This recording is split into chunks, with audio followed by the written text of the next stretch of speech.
अस्सलाम वालेकुम viewers, listeners. I am Mohammad Nazir Solanki with my YouTube channel. आज आपके लिए हम टॉपिक लेके आए हैं वो बच्चे जो एंट्री टेस्ट की तैयारी कर रहे हैं, उनके लिए म्यूट यूनिवर्सिटी 2018 का क्वेश्चन पेपर है जो हम सॉल्व कर रहे हैं, मगर उसके वो क्वेश्चन ले रहे हैं जो फर्स्ट ईयर के सिलेबस में से है।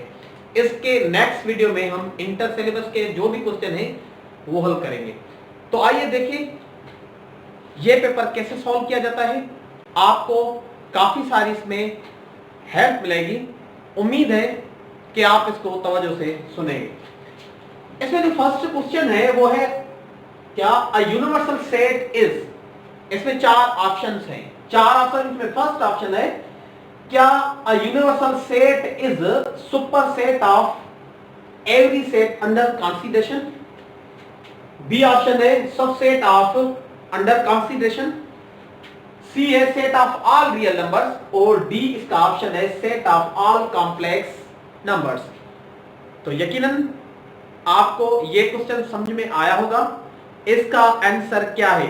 ये कह रहा है कि यूनिवर्सल सेट सबसेट का क्या है। भाई वो सुपर सेट है ना, सबसेट का सबसेट सुपर सेट है, हर एक सेट का अंडर कंसीडरेशन में रखा जाता है। ठीक है, तो इसका आंसर जो है वो ए है। उसके बाद देख रहे हैं कि दूसरा क्वेश्चन क्या है। दूसरा क्वेश्चन है the sum of any two numbers means addition of two numbers, sum of two numbers of the form a plus b iota is always a plus b iota। a और b के बीच में sign कौन सी है? Plus. इसे हम कहते हैं सम of two numbers. इस सम को हम ऑलवेज क्या कहते हैं? ये किसका सम है? या कॉम्प्लेक्स नंबर का सम है, रियल नंबर का सम है, प्राइम नंबर का सम है, या नन ऑफ दीज। इनमें से कोई भी इसका आंसर नहीं है। आंसर है कौन सा है? देख रहे हैं आप, ये है सम ऑफ कॉम्प्लेक्स नंबर। ये है एक, ये है रियल नंबर, ये दूसरा है इमेजिनरी नंबर। जब हम रियल नंबर को ऐड करते हैं कॉम्प्लेक्स इमेजिनरी नंबर के साथ तो उसे क्या कहा जाता है? It is sum of complex. तो इसमें ये पार्ट रियल, ये इमेजिनरी, इन दोनों को सम किया तो क्या बन गया? Complex number. कभी कभी कॉम्प्लेक्स को ऐसे भी रखते हैं। हो गया क्वेश्चन नंबर तीसरा। क्वेश्चन नंबर तीसरे में क्या कह रहा है? क्वेश्चन नंबर 3 में है the nature of the line 4x² is equal to a into 4x minus a is equal to what। ये क्वेश्चन कह रहा है कि अगर आपको ये इक्वेशन मिल रही है, इस इक्वेशन में जब इसकी नेचर फाइंड करते हैं तो क्या रियल एंड अनइक्वल आता है, रियल एंड इक्वल आता है, कॉम्प्लेक्स आता है, इमेजिनरी आता है, क्या आता है? कैसे सॉल्व करते हैं हम इसको? जब सॉल्व करेंगे तो इसका स्टैंडर्ड फॉर्म बनेगा 4x² minus 4ax और plus a² is equal to 0। इसमें कौन सा फार्मूला यूज है नेचर ऑफ रूट के लिए? b² minus 4ac। अब हम a b c का वैल्यू पुट करेंगे। यहां पर b का वैल्यू क्या है? -4a, तो क्या हो जाएगा? 16a²। और उसके बाद -4 को मल्टीप्लाई करेंगे a और c के साथ।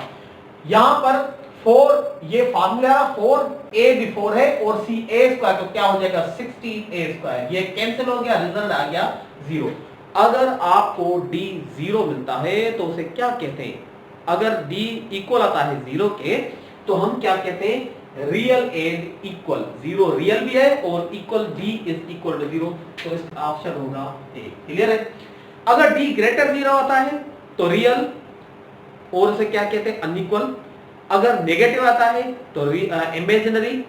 अगर परफेक्ट स्क्वायर आता है तो रेशनल। उसके बाद यहां पर दूसरा क्वेश्चन नंबर 4 है। क्वेश्चन नंबर 4 में ये कह रहा है कि 2 मैट्रिसेस आर इक्वल। भाई 2 मैट्रिसेस कब इक्वल होते हैं? उनमें कौन सी कंडीशन होती है जिसे कहा जाता है कि ये दोनों मैट्रिक्स जो हैं इक्वल हैं?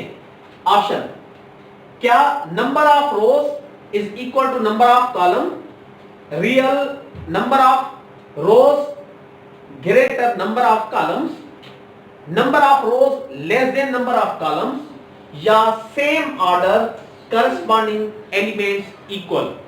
बिल्कुल 100% हम क्या कहते हैं, जो भी मैट्रिक्स इक्वल होता है, दो अगर मैट्रिक्स को कंपेयर किया जाए एक साथ और दोनों इक्वल हैं, तो हम उसे क्या कहेंगे भाई, जो करस्पॉन्डिंग एलिमेंट्स हैं वो सेम होंगे, इक्वल होंगे। कैसे? अगर यहां पर 1 2 1 3 है तो ये किसके इक्वल होगा, 1 2 1 3 के। इसका मकसद है करस्पॉन्डिंग एलिमेंट्स, यहां पर 1 है तो यहां पर भी 1 है, यहां पर 2 है तो यहां पर 2 है, यहां पर 3 है तो यहां पर 3 है। जो भी माइनर्स और कोफैक्टर्स इसमें एलिमेंट्स गिवन होते हैं वो सेम जगह पर सेम एलिमेंट मिलेगा। हो गया? तो हम इसे क्या कहेंगे, हम इसका ऑप्शन लेंगे डी। सेम ऑर्डर भी सेम होगा, जितने रोज होंगे उतने कॉलम होंगे, और जो भी ऑर्डर में इस सेट में जितने भी एलिमेंट्स गिवन हैं वो क्या होंगे, करस्पॉन्डिंग एलिमेंट्स इक्वल। क्लियर है? हो गया। उसके बाद क्वेश्चन नंबर 5 है। क्वेश्चन नंबर 5 कह रहा है कि 2 3 1 0 0 0 -1 2 0। ये एक डिटरमिनेंट है, ये एक क्या है, डिटरमिनेंट। इसका ये इस मैट्रिक्स का डिटरमिनेंट हम कह रहे हैं, इसका डिटरमिनेंट किसके इक्वल होगा। इसको सॉल्व करने की कोई जरूरत नहीं, अगर सॉल्व करेंगे तो 2 से 3 मिनट लग जाते हैं। अगर 2 से 3 मिनट लग जाएंगे तो पेपर को कैसे सॉल्व करेंगे, एक ही क्वेश्चन को इतना टाइम नहीं मिल सकता। अगर नहीं मिल सकता तो उसको इस पे कंडीशन लागू होती है। वो कंडीशन कौन सी है आपने पढ़ी है, कौन सी पढ़ी है, अगर किसी भी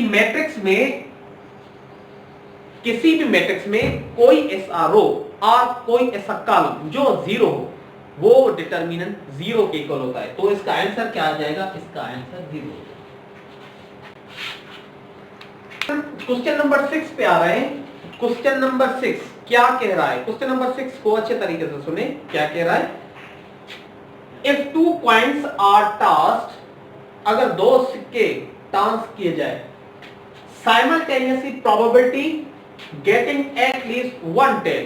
पहले से हम क्या करते हैं, अगर 2 कॉइन हम 1 टाइम 2 कॉइन अगर टॉस करते हैं तो इसका सेट जो बनेगा वो क्या होगा, हेड। दोनों में हेड आ सकता है, फर्स्ट में हेड, दूसरे में टेल, या पहले टेल बाद में हेड, और क्या आएगा, टेल कामा टेल। ये हो गया। ये जो एक्सपेरिमेंट करेंगे तो उसमें ये चांसेस आएंगे। उसके बाद क्वेश्चन क्या है, ये कह रहा है कि एटलीस्ट 1 टेल। एटलीस्ट का मकसद क्या है, अगर कम से कम हो और ज्यादा से ज्यादा भी हो सकते हैं। एटलीस्ट इनमें से जो भी ये इवेंट्स बन रहे हैं, ये जितने चांसेस आ रहे हैं उसमें आप चेक करेंगे कि ए सेट जो बनेगा उसमें एटलीस्ट 1 टेल आए। हम ए सेट बना रहे हैं जिसमें एटलीस्ट 1 टेल हो या दोनों ही टेल आ जाए। इसमें टेल नहीं है तो क्या आ जाएगा, हेड कामा टेल और टेल कामा हेड, और यहां पर टेल कामा टेल दोनों भी आ सकते हैं। एटलीस्ट का मकसद है कम से कम या सब जो जितने सारे हैं टेल। और एग्जैक्टली का अगर आपको कहे एग्जैक्टली 1 टेल तो हम सिर्फ ये 2 ले सकते थे। अगर आपको कहे एग्जैक्टली 2 टेल तो सिर्फ हम क्या यहां पर ले सकते थे, टेल कामा टेल, एक इवेंट। यहां पर कह रहा है कि एटलीस्ट 1 टेल। आप देखेंगे जब हम प्रोबेबिलिटी ऑफ ए फाइंड करेंगे, इस ए की प्रोबेबिलिटी फाइंड करेंगे तो टोटल ऑर्डर ये इनमें कितने एलिमेंट्स आ रहे हैं, 1 2 3 4। यहां पर क्या हो गया, 1 2 3 4, ये 4 है। तो हम क्या रखेंगे, order of A divided by order of S. Order of A, order A में कितने एलिमेंट्स हैं, 1 2 3, यहां पर आपने 3 रखा। अगर आपको ऑर्डर ऑफ एस में कितने, इसका ऑर्डर क्या है, इसमें एलिमेंट्स कितने हैं, 1 2 3 4, तो ऑर्डर ऑफ एस की जगह 4 रखा तो आंसर क्या आ जाएगा, 3/4। तो इसका आंसर है 3/4। इसमें इसको थोड़ा चेंज भी कर सकता है। अगर आपको कहता एग्जैक्टली 1 टेल तो एक यहां पर ऑर्डर ऑफ ए क्या होगा, 1, और टोटल कितने, 4, तो 1/4 आ सकता था। अगर आपको ये कहे कि एग्जैक्टली 2 हेड आना चाहिए, उसकी प्रोबेबिलिटी फाइंड करनी है, तो 2 हेड एक ही इवेंट है, एक ही चांस है ना, तो आप क्या रखेंगे, 1/4। अगर आपको ऐसा कहे एटलीस्ट 1 हेड कहे तो सेम आंसर आएगा 3/4। अगर यहां पर आपको ये कहे, क्या कहेगा, आपको प्रोबेबिलिटी फाइंड करने के लिए कहेगा आप प्रोबेबिलिटी फाइंड करें जिसमें एग्जैक्टली 2 हेड आना चाहिए, तो क्या आ जाएगा 1/4। इस क्वेश्चन को ऐसे ही चेंज कर सकता है, ठीक है। उसके बाद हम आ रहे हैं इस क्वेश्चन पर, क्वेश्चन नंबर 7। क्वेश्चन नंबर 7 में कह रहा है कि A complement union B complement. बेटा ये क्या है लिसनर्स, ये क्या है, ये है A complement union B complement, De Morgan's law. आपने डी मॉर्गन्स लॉ पढ़ा है, A intersection B whole complement. अगर इसको सॉल्व करते हैं तो क्या हो जाता है, A complement union B complement. तो यहां पर कोई ऐसा आंसर, यहां पर कह रहा है A complement union B complement किसके इक्वल हो जाएगा, A intersection B whole complement. तो इसका आंसर क्या है, ए ऑप्शन, ये बी ऑप्शन, इसका आंसर ये है A intersection B whole complement को सॉल्व करेंगे तो आपको आंसर यही मिलेगा, ठीक है। उसके बाद हम आ रहे हैं क्वेश्चन नंबर 8 पर। क्वेश्चन नंबर 8 क्या कह रहा है, आपने आपको आपके सामने है, क्या होगा, if the equation x² - 3x + 2 is divisible by roots. इसे सॉल्व नहीं करेंगे, इसे हम क्या कहते हैं, जो भी रिजल्ट्स हमें गिवन है उसमें वैल्यू पुट करें जिस पर कंडीशन सेटिस्फाई हो। कंडीशन कैसे सेटिस्फाई होगी, अगर आप 1 - 1 पुट करें, पहले 1 पुट करें, यहां पर हमने 1 रखा, 1 - 3 + 2, तो क्या हो जाएगा 3 - 3 इज इक्वल टू, ये 1 जो है कंडीशन को सेटिस्फाई कर रहा है। -1 रखें, यहां पर -1 रखा तभी आ जाएगा 1 - 3, क्या -1 रखा +3 आएगा, +3 तो आंसर क्या आ जाएगा 6। इसमें ये 1 सेटिस्फाई कर रहा है मगर ये सेटिस्फाई नहीं कर रहा, इसको छोड़ दें। उसके बाद हम क्या करेंगे, अगर हम 1 रखें, 1 हमने रखा तो क्या 0 हो जाएगा। अगर 2 रखें, 2 रखने के बाद हम क्या आंसर मिलता है, यहां पर 2 रखेंगे तो 4 - 3 × 2 प्लस का 2, तो क्या आ जाएगा 6 - 6 इज इक्वल टू 0। तो आंसर इसका हुआ option number B. Option number B इसको सेटिस्फाई कर रहा है। उसके बाद हम क्या करेंगे, अगर एक तो मेथड ये है, दूसरा इसके फैक्टर निकालें। इसके फैक्टर क्या बनते हैं, इसके जगह जब हम फैक्टर निकालते हैं तो x² माइनस क्या आ जाएगा, इसका x माइनस का 2x और +2, इसके फैक्टर निकालें तो क्या आंसर है, x हमने कॉमन निकाला, x - 1 - 2 x - 1, तो देखो x इज इक्वल टू 1 और x इज इक्वल टू, यही आंसर आ रहा है। क्लियर है। क्वेश्चन नंबर 9 पे आ रहा है। क्वेश्चन नंबर 9 क्या कह रहा है, यह कह रहा है कि fourth root of unity. Fourth root of unity आपको थोड़ा गौर करना है, फोर्थ रूट ऑफ और क्यूब रूट ऑफ इन दोनों में फर्क है। ये क्वेश्चन है फोर्थ रूट ऑफ यूनिटी और ग्रुप अंडर यूनिटी। जब फोर्थ रूट ऑफ यूनिटी को सॉल्व करते हैं तो उसके आंसर क्या आते हैं, +r - आयोटा +r - 1, यही उसके रूट निकलते हैं। ये कह रहा है कि फोर्थ रूट ऑफ यूनिटी के जो भी रूट्स निकल रहे हैं, एंड ये रूट्स किस कंडीशन पे सेटिस्फाई होंगे। हम देखें क्या वो मल्टीप्लिकेशन पे आते हैं, डिवीजन पे आते हैं, एडिशन पे या सब्ट्रैक्शन पे। तो ये मल्टीप्लिकेशन पे रूट्स सेटिस्फाई होते हैं। कैसे, हम ऐसे टेबल बनाएंगे, यहां पर हमने रखा आयोटा माइनस आयोटा और यहां पर 1 और -1, यहां पर भी आयोटा माइनस आयोटा 1 और -1।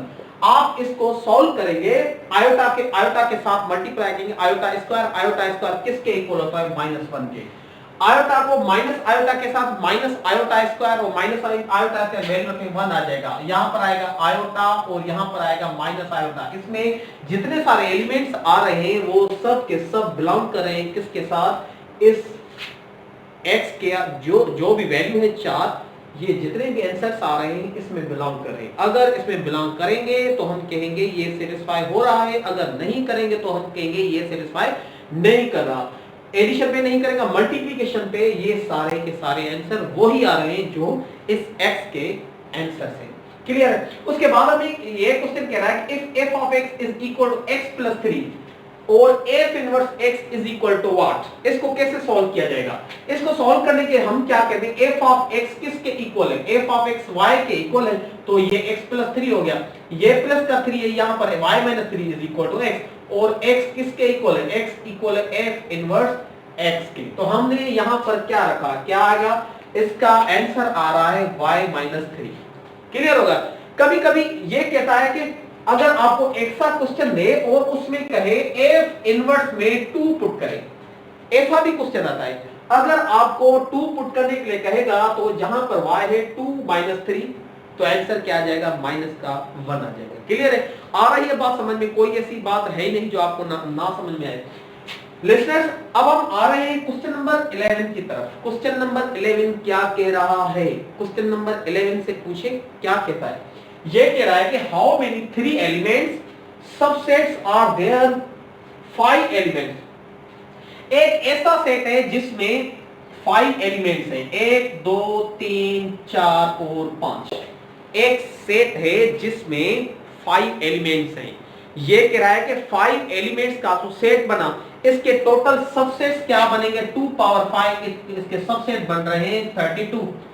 इन 32 में 32 जितने सारे सेट्स बन रहे हैं, इन सेट्स में ऐसे सेट उसके सबसेट फाइंड करें कितने होंगे जिस सेट में 3 एलिमेंट्स होंगे, जिसका ऑर्डर 3 होगा।